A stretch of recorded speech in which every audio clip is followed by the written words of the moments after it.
নতুন নেট কিনে পুকুরে খাটানোর পরে সেই নেটে কী কী মাছ ছাড়লাম সেটাই দেখাবো বন্ধুরা আজকের ভিডিওর মাধ্যমে। বন্ধুরা কিছুদিন আগে আমি একটা ভিডিও দেখিয়েছিলাম, সেই ভিডিওতে আমি নেট দোকানে গিয়ে নেট তৈরি করার অর্ডার দিয়ে এসেছিলাম। তো সেই নেট আগামীকাল সন্ধ্যে চলে এসছে। এবারে আমি সেই নেটগুলো ব্যাগ করে নিয়ে চলে যাব পুকুর পাড়ে, কারণ পুকুরে এই নেট 3টে খাটিয়ে এতে কিছু নতুন মাছ ছাড়া হবে। তো বন্ধুরা পুকুর পাড়ে আমি এসে গেছি, এই যে আমার রথ, আর এখানে আমি নেটগুলো রেখে দিয়ে এবারে যাব আমি মাছ কিনতে। মা বাড়ি থেকে বলে দিয়েছে যে আগে মাছ কিনে বাড়ি আসবি। তো বন্ধুরা পুকুর পাড়ে আমি নেটগুলো রেখে দিয়ে মাছ কিনতে চলে এলাম। মাছ কিনে বাড়িতে দিয়ে এবারে আমি নেটে কিছু টালি ভাঙা দেবো, সেই জন্যে বাড়ি থেকে কটা ভাঙা টালি ব্যাগ করে নিয়ে আমি যাব পুকুর পাড়ে। তো টালি কটা ব্যাগে ঢুকিয়ে নিয়ে তারপরে মাছের খাবারটা নিয়ে ব্যাগের মধ্যে রেখে দিলাম। তো এবারে আমি যাব পুকুর পাড়ে, ব্যাগটা সাইকেলে নিয়ে নিলাম, নিয়ে এবার আমি পুকুরের উদ্দেশ্যে রওনা দিয়ে দিলাম আমার সাইকেলটা নিয়ে। তো বন্ধুরা সাইকেলটা নিয়ে এবার আমি আস্তে আস্তে চলে এলাম পুকুর পাড়ে। এসে টালিগুলো দেখো আমি কিরমভাবে ভেঙে নিচ্ছি। তো টালি কটা ভাঙা হয়ে গেছে, নেট কটা আমি সোলার ওপর রেখে দিয়ে এবার আমি নিয়ে পড়লাম পুকুরে। বন্ধুরা এই 3টে নেট নতুন করে কিনেছি আমি, মোট 1700 টাকা লেগেছে এই 3টে নেটের দাম। এখানে 3টে নেট তৈরি করতে 2টো নেটের রিল কিনতে হয়েছে। আমরা এখন যে নেটটা ইউজ করছি সেটা হলো দীপক কোম্পানির।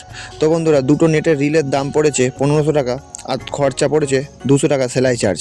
তো মোট 1700 টাকা নেট তৈরি করতে খরচা পড়েছে। তো বন্ধুরা পুকুরের মাঝখানে আমি চলে এসেছি, এবারে যাবো ওপারে যে ফাঁকা জায়গাটা আছে সেখানে নেট খাটাতে।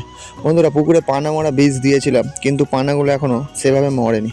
তো এই যে ফাঁকা জায়গাটা দেখতে পাচ্ছ সেই জায়গাটায় নেটগুলো আমি খাটিয়ে নিয়েছি, 3টে নেট খাটিয়েছি দেখো। এবারে আমি পাড়ে উঠে এসে গামলিতে করে সমস্ত টালি ভাঙাগুলো নিয়ে আবার পুকুরে নিয়ে পড়লাম। তার কারণ প্রত্যেকটা নেটেই টালি ভাঙা দিতে হবে, তবে নেটগুলো ডুববে। তো বন্ধুরা দেখো আমি পুকুরে নেটের কাছে চলে এসেছি, এবারে একটা একটা করে টালি কিরাম নেটের মধ্যে দিয়ে দেবো।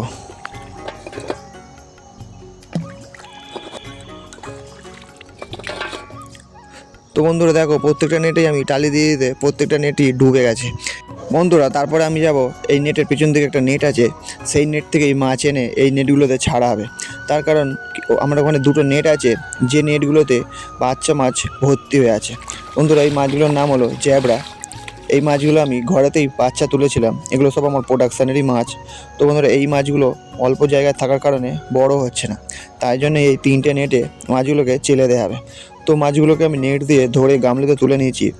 যেহেতু অনেক বাচ্চা মাছ তাই অল্প অল্প করে তুলে নেটে ছাড়তে হবে, নাহলে একসঙ্গে তুললে মাছগুলো চাপাচাপির কারণে মারা যেতে পারে। তো বন্ধুরা দেখো একবার গামলি করে মাছ তুলে আমি এই নেটটায় ছেড়ে দিলাম। এখানে কিন্তু 9 করে অনেক মাছ আছে। তো বন্ধুরা দেখো মাছগুলো এরকম খেলা করছে। তারপর আরেকটা নেটে আমি চলে এসেছি, এই নেট থেকেও কিছু মাছ তুলে ওই নেটে ছাড়া হবে যে নতুন নেট খাটিয়েছি। তো দেখো নেটের মধ্যে ঠিক কত নোংরা শ্যাওলা পাতা পড়ে আছে, সব পরিষ্কার করে নিয়ে এবার মাছগুলো আমি গামলিতে তুলে নিয়েছি। এই নেটটাতে আছে ব্লু জ্যাবরা, আর কিছু আছে সবুজ ও গোলাপি কসবির। এই কসবিরগুলোই সামনের বছর কিন্তু ধাড়ি হয়ে যাবে, যার বাচ্চা তোলা আপনাদের আমি দেখাতে পারবো। তো ওই মাছটাকেও আমি তুলে নিয়ে এই নেটটাতে আস্তে আস্তে করে ছেড়ে দিচ্ছি। তো বন্ধুরা এই মাছগুলো সবই কিন্তু আমার ঘরের বাচ্চা তোলা মাছ। তো যাই হোক তোমরা আশীর্বাদ করবেন যেন এই মাছগুলো তাড়াতাড়ি বড় হয়ে যায়। তো বন্ধুরা মাছগুলো আমি ছেড়ে দেওয়ার পরে এবার আমি উঠে পড়বো। তো আজকের ভিডিও এই পর্যন্তই, আবার দেখা হচ্ছে আগামীকাল অন্য কোনো ভিডিও নিয়ে। আর আমার এই ভিডিও যদি আপনাদের ভালো লেগে থাকে তাহলে সাবস্ক্রাইব করে চ্যানেলটির পাশে দাঁড়াবেন।